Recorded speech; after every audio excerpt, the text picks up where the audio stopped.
जय राधा माधव राधा माधव राधे।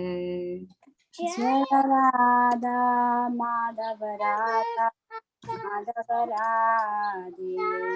जय गौरनिताय गौरनिताय गौरनिताय जय गौरनिताय। जय गौरनिताय जय गौरनिताय गौरनिताय गौरनिताय। जय जय प्रभुपाद प्रभुपाद प्रभुपाद जय जय प्रभुपाद। जय प्रभुपाद प्रभुपाद प्रभुपाद जय प्रभुपाद। जय श्री श्री राधा माधव अष्ट सखी की जय, श्री श्री गौरनिताय की जय, श्रील प्रभुपाद की जय। So we are doing chapter 5 verse 18 from Bhagavad Gita. Please repeat after me. Vidya Vinaya Sampanne Vidya Vinay संपन्ने Brahmane Gavihastini ब्रह्मणे गविहस्तिनि Shuni Chaiva Shvapake Cha चैव स्वपके च Pandita Samadarshinaha Pandita समदर्शिनः Vidya Vinaya Sampanne विद्या विनय संपन्ने Brahmane Gavihastini ब्रह्मणे गविहस्तिनि Shuni Chaiva Shvapake Cha चैव स्वपके च Pandita Samadarshinaha Pandita समदर्शिनः Vidya Vinaya Sampanne विद्या विनय संपन्ने Brahmane Gavihastini ब्रह्मणे गविहस्तिनि Shuni Chaiva Shvapake Cha चैव स्वपाके च Pandita Samadarshinaha. Pandita समदर्शिनः। Anybody would like to chant? Can I, Mataji? Yes. विद्या विनय संपन्ने विद्या विनय संपन्ने ब्रह्मणे गविहस्तिनि Brahmane गविहस्तिनि शुनि चैव स्वपके च शुनि चैव स्वपाके च पंडिता समदर्शिनः पंडिता समदर्शिनः। विद्या विनय संपन्ने विद्या विद्या विनय संपन्ने ब्राह्मणे गविहस्तिनि ब्राह्मणे गविहस्तिनि सुनि चैव स्वपाके च शुनि चैव स्वपाके च पंडिता समदर्शिनः पंडिता पंडिता समदर्शिनः। विद्या विनय संपन्ने Vidya Sampanne ब्राह्मणे गविहस्तिनि Brahmane Gavihastini शुनि चैव स्वपाके च Shuni Chaiva Shvapake Cha Pandita समदर्शिनः। Pandita Samadarshinaha. विद्या विनय संपन्ने विद्या विनय Vinaya संपन्ने Sampanne ब्राह्मणे गविहस्तिनि ब्राह्मणे गविहस्तिनि शुनि चैव स्वपाके च Shuni शुनि Chaiva चैव स्वपाके च पिता समदर्शिनः Pandita पंडिता Samadarshinaha. समदर्शिनः। विद्या विनय संपन्ने विद्या विनय संपन्ने ब्राह्मणे गविहस्तिनि Brahmane ब्राह्मणे Gavihastini गविहस्तिनि शुनि चैव स्वपाके च शुनि चैव स्वपाके च Pandita समदर्शिनः Pandita Pandita Samadarshinaha. समदर्शिनः। Okay. Vidya with education. Vidya Vidya with education. Vinaya and gentleness. Vinaya and gentleness. Sampanne fully equipped. Sampanne fully equipped. Brahmane in the Brahmana. Brahmane in the Brahmana. Gavi in the cow. Gavi in the cow. Hastini in the elephant. Hastini in the elephant. Shuni in the dog. Shuni in the dog. Cha and Cha and Eva certainly. Eva certainly. Shwapake in the dog eater, the outcast. Shwapake in the dog eater, the outcast. Cha respectively. Cha respectively. Pandita, those who are wise. Pandita, those who are wise. Samadarshinaha, who see with equal vision. Samadarshinaha, who sees with equal vision. Okay. Translation and purport by His Divine Grace, A.C. Bhaktivedanta Swami Prabhupada Ki Jai. The humble sages, by virtue of true knowledge, see with equal vision a learned and gentle Brahmana, a cow, an elephant, a dog, and a dog-eater, outcast. A Krishna-conscious person does not make any distinction between species or castes. The Brahmana and the outcast may be different from the social point of view, or a dog, a cow, and an elephant may be different from the point of view of species. But these differences of body are meaningless from the viewpoint of a learned transcendentalist. This is due to their relationship to the Supreme. For the Supreme Lord, by his plenary portion as Paramatma, is present in everyone's heart. Such an understanding of the Supreme is real knowledge. As far as the bodies are concerned in different castes or different species of life, the Lord is equally kind to everyone because he treats every living being as a friend, yet maintains himself as Paramatma, regardless of the circumstances of the living entities. Anyone wants to read this? Purport's continuation. Okay, Masterji. The Lord as Paramatma is present both in the outcast and in the Brahmana. Although the body of a Brahmana and that of an outcast are not the same, the bodies are material productions of different modes of material nature. But the soul and the super soul within the body are distinct spiritual qualities. The similarity in the quality of the soul and the super soul, however, does not make them equal in quantity where the individual soul is present only in that particular body where the Paramatma is present in each and every body. A Krishna consciousness person has full knowledge of this, and therefore he truly learned and has equal vision.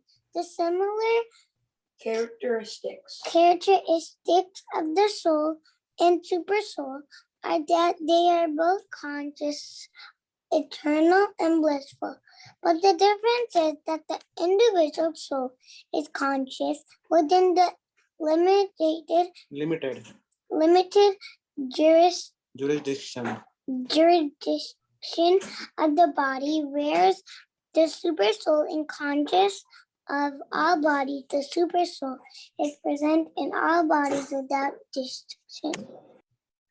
Wow, nice. Thank you, Radhika. Om Ajnanatimirandasya Jnananjana Shalakaya Chakshurunmilitam Yena Tasmai Shri Gurave Namaha. Shri Chaitanya Manobhishtam Stapitam Yena Bhutale Swayam Rupa Kadamahyam Dadati Swapadantikam Vandeham Shri Guru Shri Yutapada Kamalam Shri Gurun Vaishnavamscha Shri Rupam Sagrajatam Sahagana Raghunatanvitam Tam Sajivam Sadvaitam Savadhutam Parijana Sahitam Krishna Chaitanya Devam Shri Radha Krishna Padan Sahagana Lalita Shri Vishakhanvitamsha He Krishna Karuna Sindho Dina Bandho Jagatpate Gopesha Gopika Kanta Radha Kanta Namostute Tapta Kanchana Gaurangi Radhe Vrindavaneshwari Vrishabhanu Sute Devi Pranamami Hari Priye वाञ्छाकल्पतरुभ्यश्च कृपा सिन्धुभ्य एव च पतितानां पावनेभ्यो वैष्णवेभ्यो नमो नमः जय श्री कृष्ण चैतन्य प्रभु नित्यानंद श्री अद्वैत गदाधर श्रीवासादि गौर भक्त वृंदा हरे Krishna Krishna Krishna Hare Hare Hare Ram Ram Ram Hare Hare. So this is a very important verse. I'm sure everybody memorized this verse already. So it talks about how a Pandita, a learned man, sees everybody with equal vision. So it's not because everybody looks the same. Obviously, there is difference in how they look like. But a Pandita, a learned man, he knows that they're not the material body. An elephant is not just how it looks like. There is a spirit, soul in that body. So when we know that every living entity is a spirit, soul, not the material body, that's when the equal vision can happen. So when I was looking at some material to present this class, and I came across this interview of a Jesuit with Srila Prabhupada. So Srila Prabhupada is explaining him about how everybody is a spirit soul, and that's how we'll look at each living entity equally. So then he asks, but you know, there is spirit soul in all the human beings, but there is no spirit soul in animals. In animals, the living force is different from human beings. It is what is called psyche. It's like Aristotle says. That's what this priest was telling Srila Prabhupada. Don't you think there is a difference in animals and human beings, the spirit soul? Then Prabhupada kept saying that there is no difference in the quality of spirit soul, whether it's taking on an animal body or whether it's taking on a human body. There is no difference in the quality of spirit soul. There is no gradation, like, you know, people who take up animal bodies, they are less than people who take up human beings in their liberated stage. No, it's not like that. Everybody is created equal. And for that, Prabhupada has given so many references from the scripture when he talks to him, that everybody is a part and parcel of Krishna, including the animals. It's not that if somebody is less intelligent, he ceases to become the son of the father. Everyone is the son of their father, and Krishna is the seed-giving father for everybody. So that's how we can understand that the same spirit soul exists, same quality of spirit soul exists in every living entity. So finally, after so many arguments, this priest kind of understands and comes to the conclusion that it could be true. And then in one of the verses, Prabhupada was telling that only after accomplishing this vision of seeing everybody equally, our devotional service begins. Our devotional service actually doesn't begin until then. If we keep seeing people as different bodies, oh, this person, he's not so beautiful, this person is beautiful, so I give more importance to this person is wealthy, this person has power and position, I discriminate according to that. This is all not equal vision. We are identifying people with the external circumstances. We are identifying them according to what they have right now in a temporary material setting. So at that time, we are not really realized because we are still on that material platform. So the devotional service we engage in is not completely like transcendental devotional service. So one of the famous verses, Brahma Bhuta Prasannatma na shochati na kankshati sama sarveshu bhuteshu mad bhaktim labate param. It's from chapter 18, verse 54.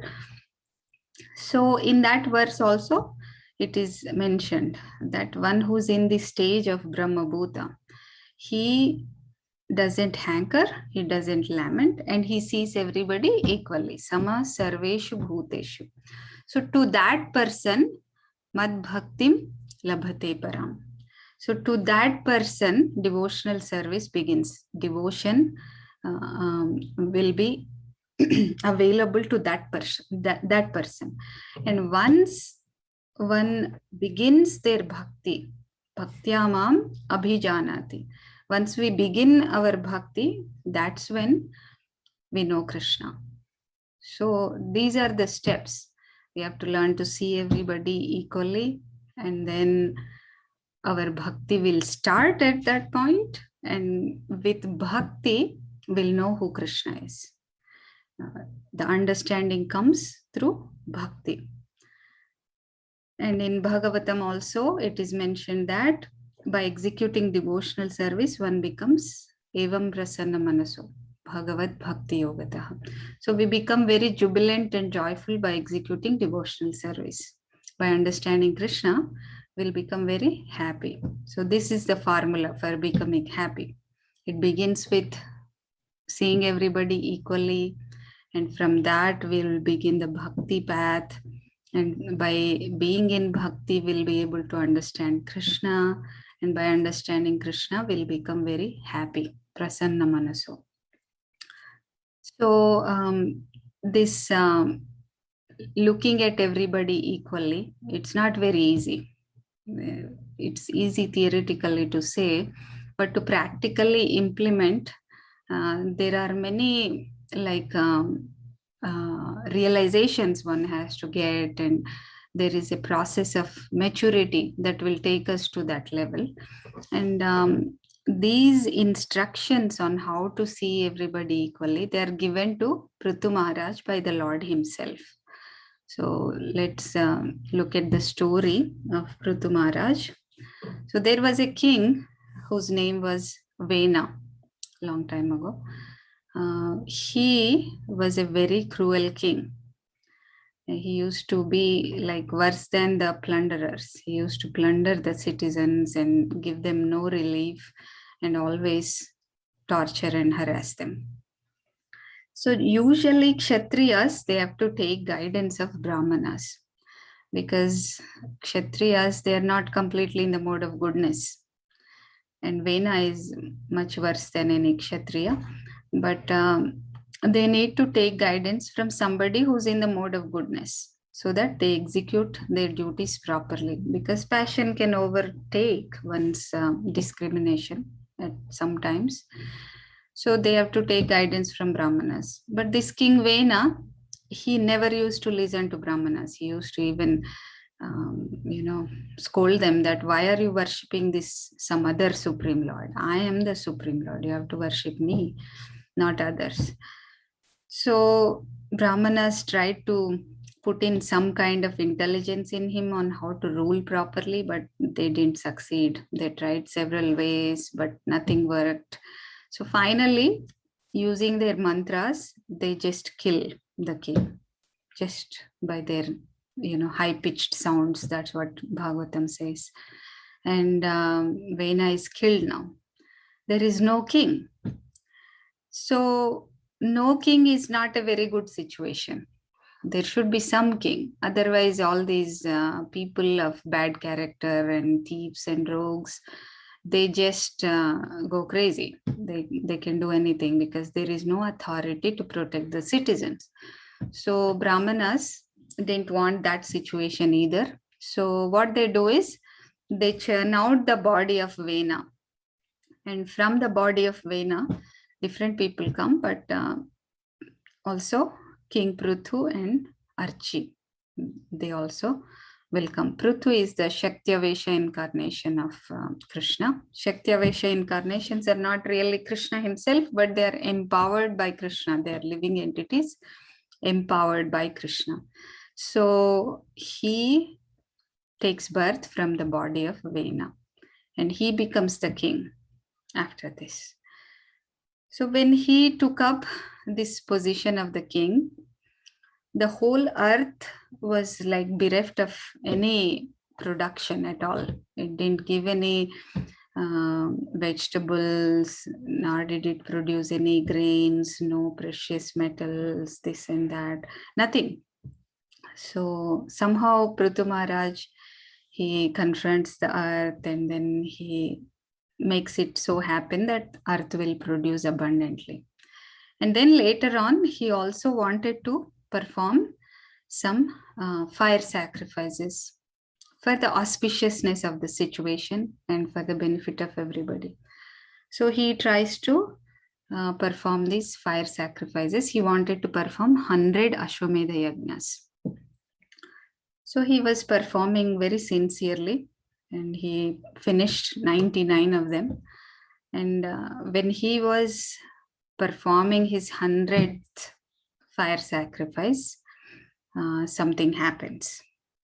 So usually, whoever can perform 100 Ashwamedha sacrifices, they become eligible to occupy the post of Indra.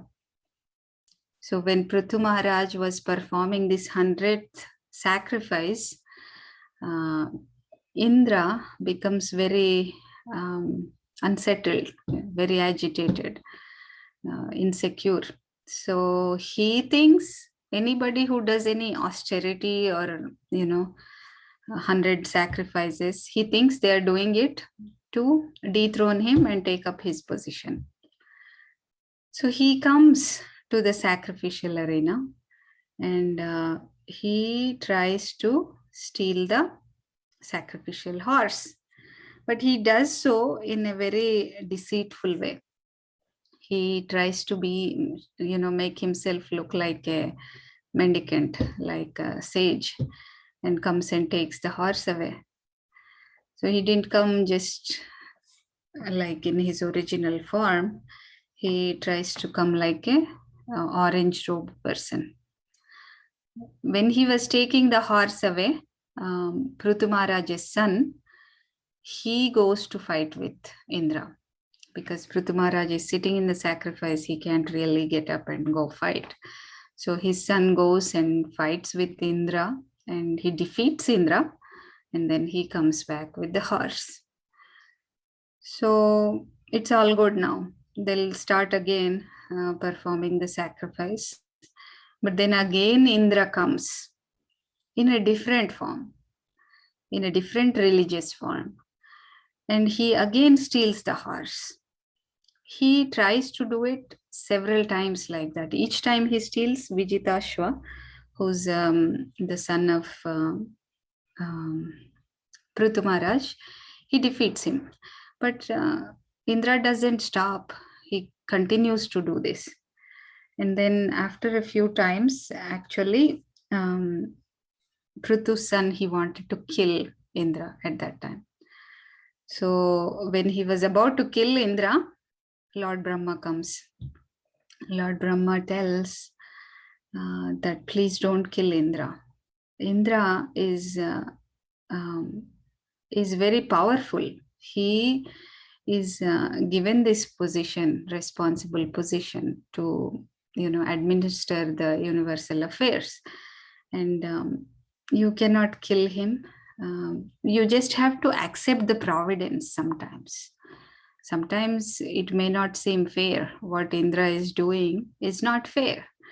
But you just have to accept that this is what we should stop at. You don't have to do 100 sacrifice. You just accept it and don't kill Indra. So Prithu Maharaj, although he has the ability to do, he just doesn't do it because he wants to obey the instructions of Brahma. So he doesn't continue anymore. He stops, and then after one stops the fire sacrifices, they have to take bath and they have to worship the Lord.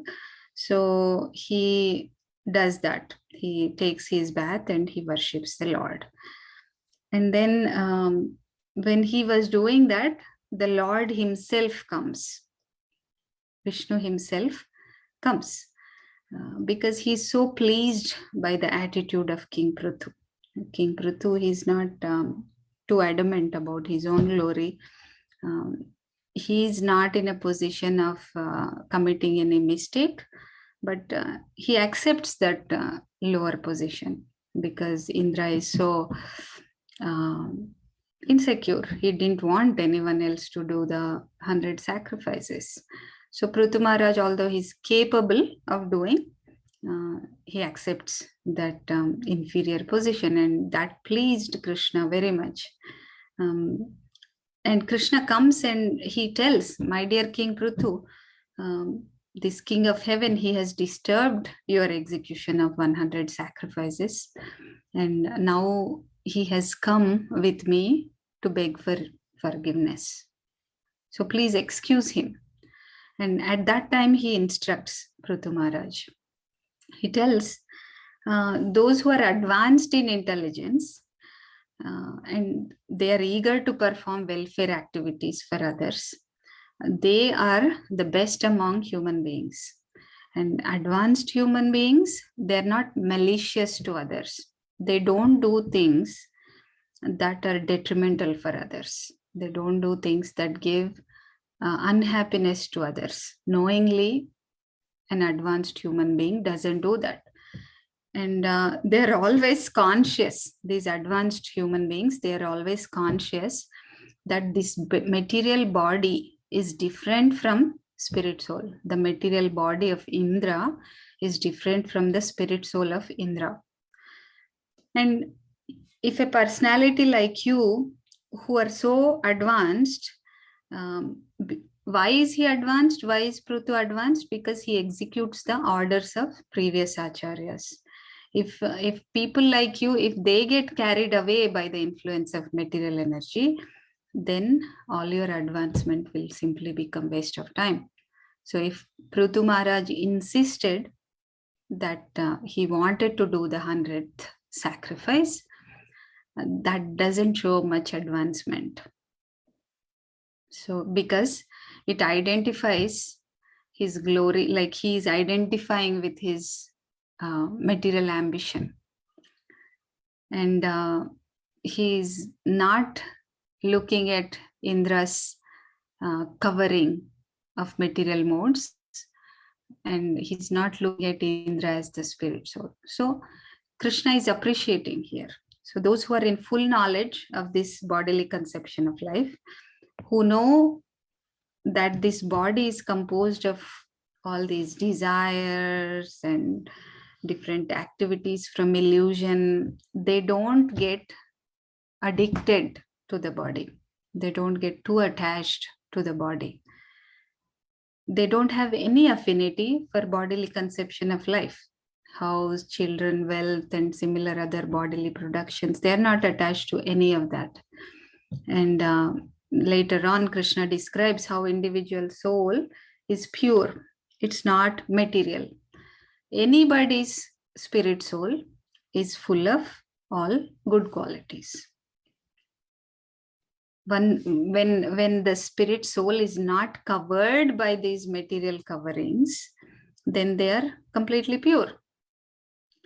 And this is not the same as what the body does, what the spirit soul within the body, does under the influence of ignorance, because they're not situated in full knowledge currently.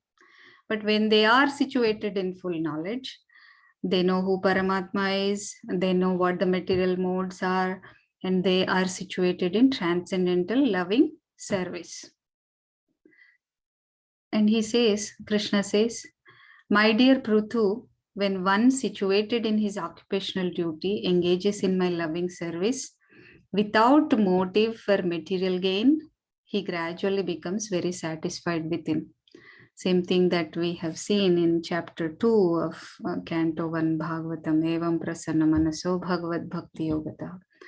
So once we know this knowledge, then we'll become completely satisfied within.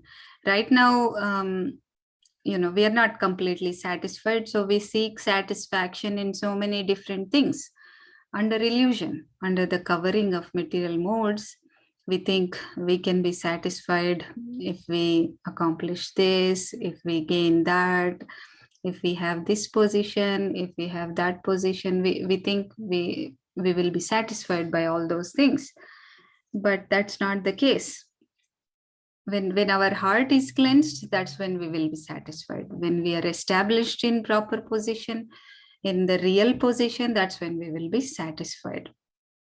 And then Krishna says this verse, which is very nice. Let me read the Sanskrit for that.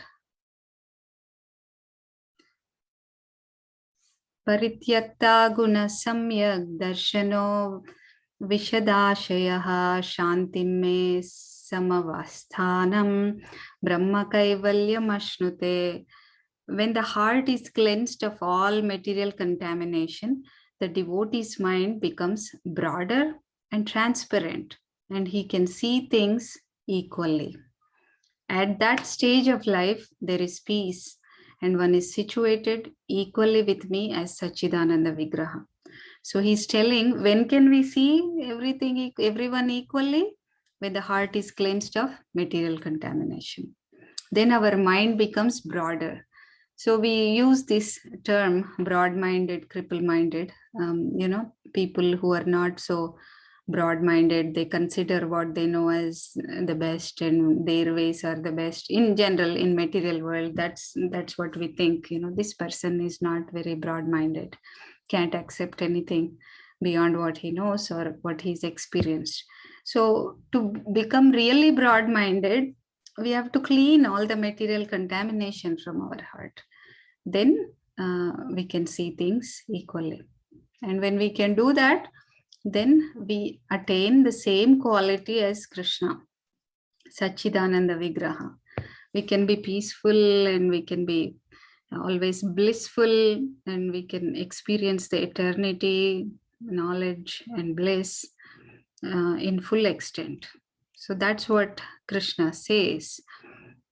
He glorifies Prithu Maharaj that you have accomplished this kind of quality. I'm captivated by your exalted qualities and your excellent behavior. So that's why I am favorably inclined to you. I like you. I want to favor you. So you know that this constant change in this material world is due to modes of material nature. So this is very important for us to understand. Sometimes some ways and some behaviors will make us really upset. But if we understand that this person is only acting under the modes of material nature, but in actuality, his spirit soul is pure and transcendental, then we don't identify so much with all these, misbehaviors and irritating behaviors and things like that. And this whole thing, the 5 elements, the senses, and demigods who control the senses, the mind, these are all material. These are the ones who comprise the material world. Since the spirit soul is completely different from these combinations of gross and subtle elements, once we realize that, we can connect on the spiritual platform. And we can also connect with Krishna in friendship and affection. And we can gain complete knowledge, and we can be completely free from material happiness and distress. That's what Lord Vishnu tells Prithu Maharaj. And then he tells, you keep yourself equipoised always, and you treat everybody equally. Whether one is greater than you, whether one is equal to you, whether one is lower than you, just treat everybody equally. Means like a spirit soul. And you fully control your mind and senses. You execute your duty as a king. And in whatever condition of life, whatever duty you are given, you execute it.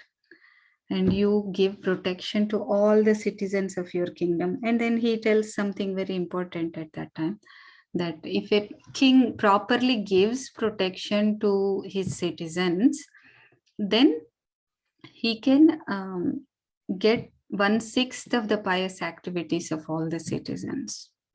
But at the same time, if he doesn't give protection to the citizens, he has to bear the consequences of the sinful activities they commit. He's liable for punishment if citizens commit any impious activities.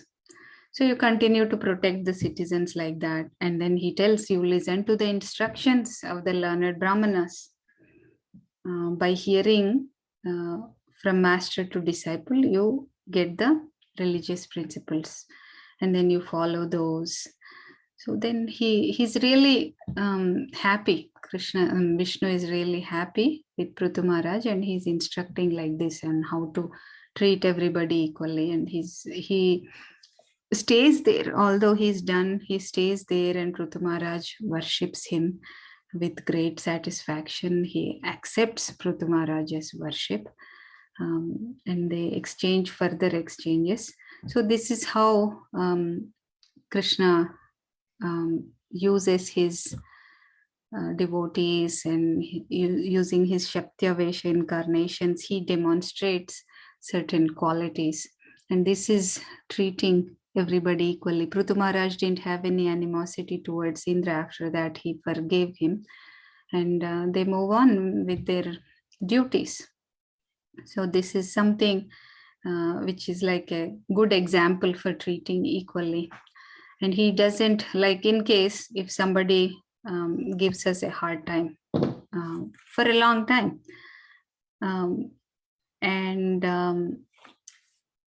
if we have to, if we are engaged in some other service and there is somebody who didn't give us a hard time and there is somebody who gave us a hard time, do we discriminate? Is that natural? Yes, Yes. Yes. it's natural. I thought you were asking what the natural reaction would be. Yeah, what's the natural reaction? Yes, we discriminate, That Mataji. we discriminate. Why? Why do we discriminate?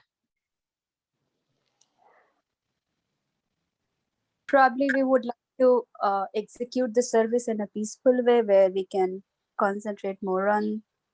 Mhm. But it is probably I'm giving a fake answer, which is I do not feel. I feel like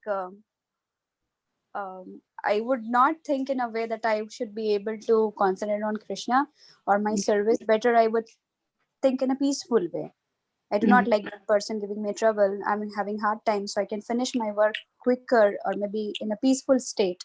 So for that matter, I would like to prefer one who doesn't give me the hard time. Yes, yes. Any other thoughts? What would you do? I think Prahlad Maharaj says we naturally think of people who are favorable to us as our friends, and we naturally think of people who are unfavorable towards us as our enemies. That's like a natural reaction, for ordinary conditioned souls. And conditioned souls that we are, if somebody is favorable, we think, oh, they're nice to us, and we think they're our friends.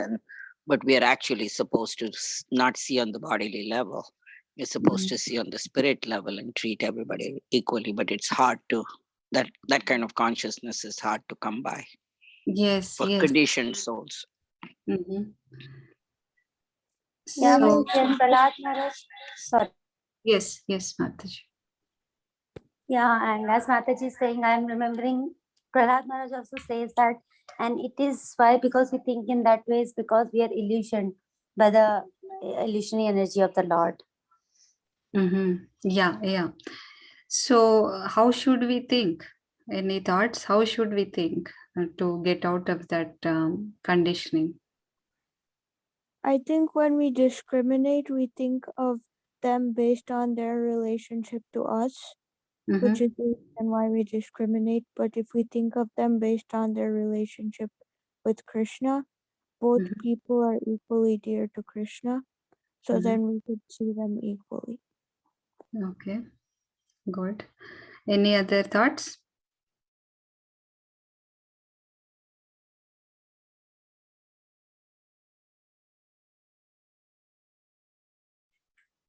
So we kind of resent them because they have given us a hard time in the past. But how else can we understand why did we get the hard time? Is it because of the person? Karma. Yes. So this is how we can understand any difficulty that we may go through. It is because we are destined to go through that difficulty. So it may take some time to actually realize once we start reading the scriptures, we try to apply it in life and we kind of pay attention to what's happening to us in our life. So, we may resent somebody for them giving us a hard time, and we may just try to avoid that person. But then, after some time, we may face the same difficulty with someone else. Is that true? Did any of you experience like that? If we avoid somebody who's giving us difficulties, someone else will give us a difficulty. It may not be the exact same difficulty, but something else. Oh, yeah. Yes. Yeah. Even What does if that prove? What does that prove? that it is coming to you as your karma and not there someone doing it to you. Yes, yes. So we have to understand it in that way. We have to understand that it is coming to us because of our karma. It's not that the other person who was giving us difficulty will be guilt free and he doesn't have to suffer because he's only delivering our karma. He signed up to deliver our karma. For that, he needs to face the reactions. But as far as we are concerned, that difficulty will be given to us because of our karma. So we need to understand that it is our karma and we have to suffer it no matter who gives it to us. So in that way, if we understand, then a devotee, even in that condition, he doesn't resent that why do I have this karma. He simply prays to the Lord that kindly you minimized what I have to suffer, and he patiently suffers his own activities that he cooked by himself. Tattenu kampam susamikshamanam bhunjana evatma kritam vipakam. So he patiently suffers all the while, meditating on the lotus feet of the Lord and offering obeisances to him with body, mind, and words. So a devotee will maintain that kind of attitude. So in that way, it will be easier. Then there is no resentment, there is no hatred. But it takes some time to actually come to that realization. And for that, we also need to not identify with our own body. We should not identify the other person with his body. Like someone said, Sugopi said, I think we have to see him in his relationship with Krishna, and we have to see ourselves also in relationship with Krishna. Most of the times, even when difficulties come, even when someone else puts us in difficulties, as far as the spiritual advancement is concerned, no one can stop that. Spiritual advancement will continue to happen as long as we want it to happen, as long as we take shelter of Krishna, as long as we continue to execute whatever service we can execute within our means and situation, the advancement will continue. So when we look at ourselves as the servants of the Lord, when we look at the goal of life being advancement in Krishna consciousness, when we give the prime importance to those aspects in life, then we don't look at ourselves as the material body. We don't identify with the gross and subtle bodies. So at that time, no one can hamper, no one can interfere with the spiritual advancement. So in that way, we don't have that much resentment either. Whereas for a materialist, it's totally, everything is material. If someone hampers his material enjoyment, that's just what they identify with. And it's very difficult for people to forgive, for people to look at everybody equally. It's very difficult for a materialist. As we advance, as we progress in spiritual life, it becomes easier and easier to look at people with equal vision. I've seen, you all probably have seen too, some very advanced devotees, they don't look at people in terms of material modes. They are the well-wishers of everybody, and they look at everybody in connection with Krishna. In that way, they can see them equally. They look at them as spirit souls. And that's what this verse is exactly talking about. Pandita Samadarshina. Anybody is of the same quality of spirit soul. So there are more references on this in Bhagavad Gita, further references. Verse 13:28 says, Samam sarveshu bhuteshu tishtantam parameshwaram vinashyatsa vinashyantam ya pashyati sa pashyati.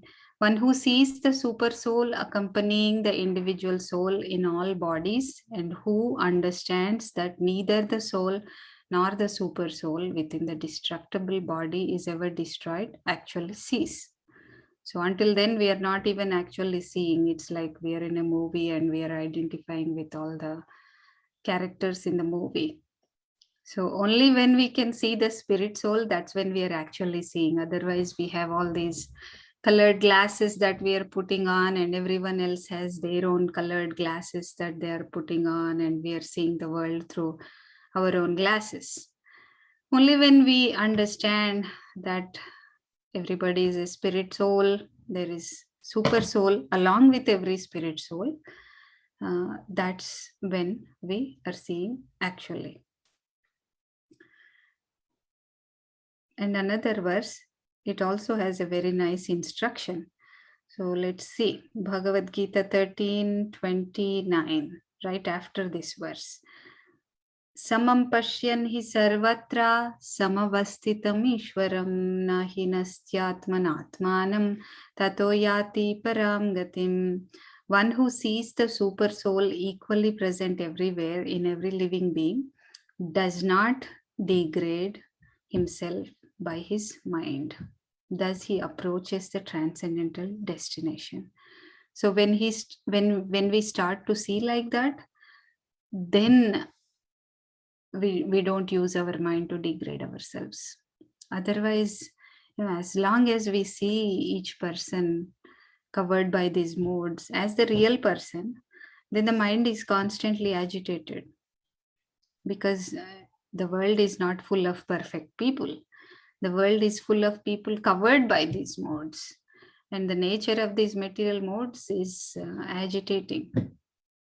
These material modes are not bringing out the transcendental quality. They're covering the transcendental quality. So if we keep identifying everybody around us as they're behaving under the modes of material nature, we keep getting disturbed. And the mind keeps degrading us by thinking this, thinking that, not being clear, and not focusing on the real goal of life, constantly being bothered, agitated, hankering, and lamenting. So all these things will happen in the mind. Only when we see everybody as the spirit soul, the mind will stop degrading us. Then we can approach the transcendental destination. Also, in Lord Kapila's instructions to Mother Devahuti, he tells that by executing devotional service, one can come to that platform. One can see all living entities equally. One can develop this attitude of not having any enmity towards anyone. And at the same time, not having too much intimate connection with anyone. So this not having too much intimate connection, Srila Prabhupada explains, like, with materialistic people, we won't have deep relationships. Our relationships are only with devotees, with Krishna as the center. So we should not develop any deep relationships with materialists. Otherwise, we'll also get entangled in this karmic cycle and under the modes of material nature. So one has to observe celibacy, be grave, and execute his eternal activities and offer the results to the Supreme Personality of Godhead. So in that way, we'll come to the platform of seeing every living entity equally. So one more verse in the same instructions of Kapila to Devahuti. He says that thus he gradually becomes unaffected by the false ego of material identity, and he becomes free from material affection, undisturbed, equal to everyone, and without duality. He could indeed see himself also. His mind was turned inward and was perfectly calm, like an ocean unagitated by waves. So many agitations exist around us, and mind will take on all those agitations, and everything comes out when we start chanting our 16 rounds. So the mind will become peaceful when we come to this platform. All these agitations, all these waves of the ocean, everything will be subdued. Krishna, focusing on Krishna, focusing on the service that we have to render, that will take us to a higher platform. That will take us to the right perspective. So I will stop here and I'll open for any comments, questions.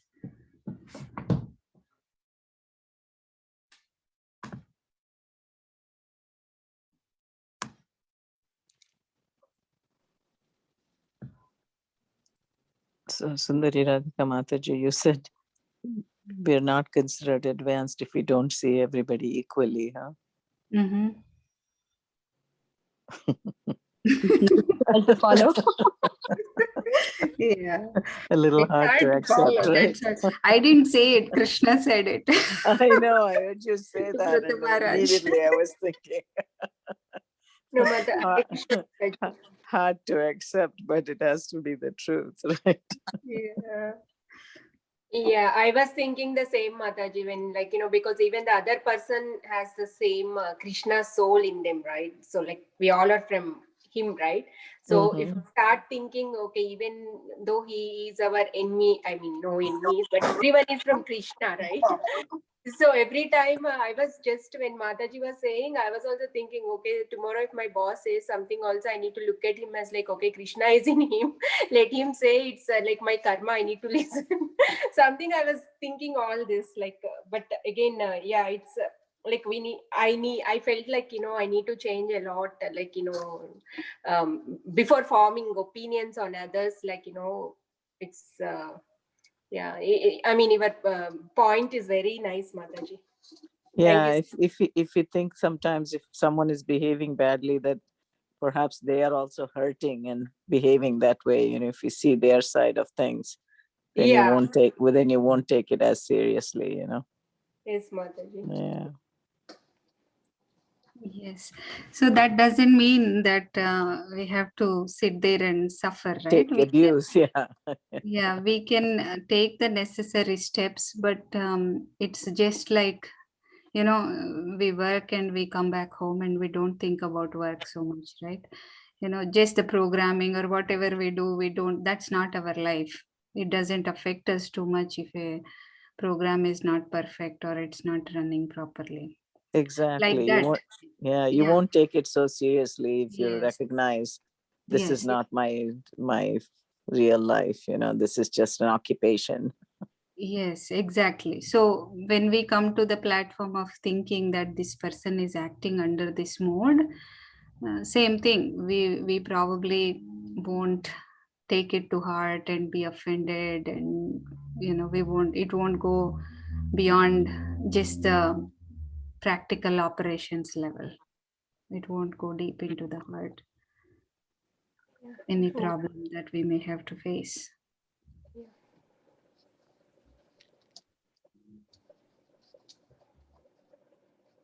Yes, Mataji, you were saying something? No, so true, Mataji. That's so true, but need to implement in daily routine life. Mhm. Yeah, we should never, put ourselves in a position that we are not in. That's also there. We are not there yet, so we cannot put ourselves in a position where we may get depressed by tolerating. Enthusiasm is always more important than tolerance. So we know the reality. Bhagavad Gita, it's very high. The ideals are very high. We know the reality, we accept it. We also accept where we are at, and we'll improve from there. If we put ourselves in a position where we are not at, sometimes we may hurt ourselves. That's also there.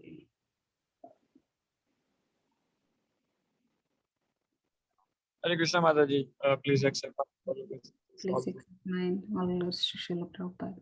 So Mataji, the last point you made resonates with me really, and I just wanted to, if you can, just elaborate more that at what point, like how to make a balance between tolerance and enthusiasm, because sometimes when you are trying to tolerate, your enthusiasm is going down, and it affects a lot of things, but you still tolerate because that's the right thing to do. So what's like a tipping point to walk away?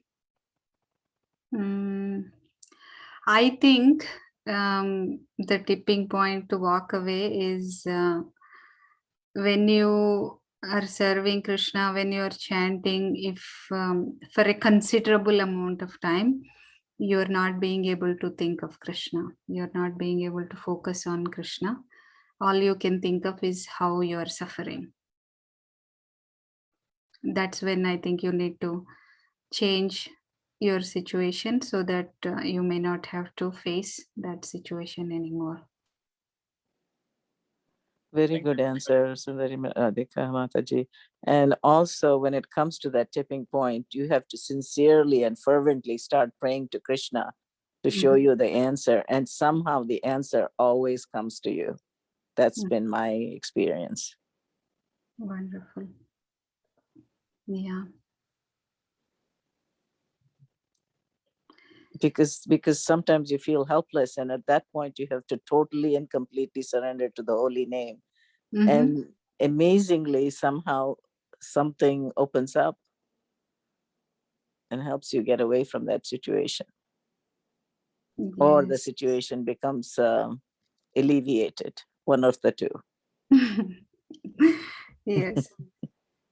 Does that help, Nandagopal Prabhu?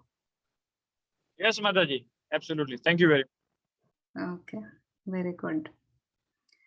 Any other comments, questions?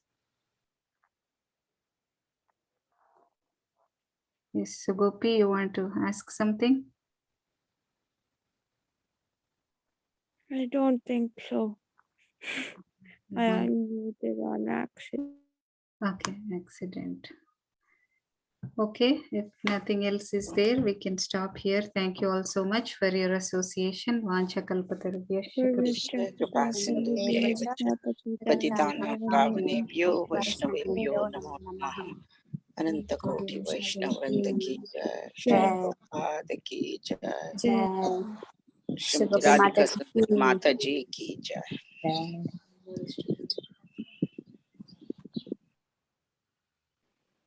Hare Krishna, very nice. Thank you, Mataji. Hare Krishna. Hare Krishna. Mataji.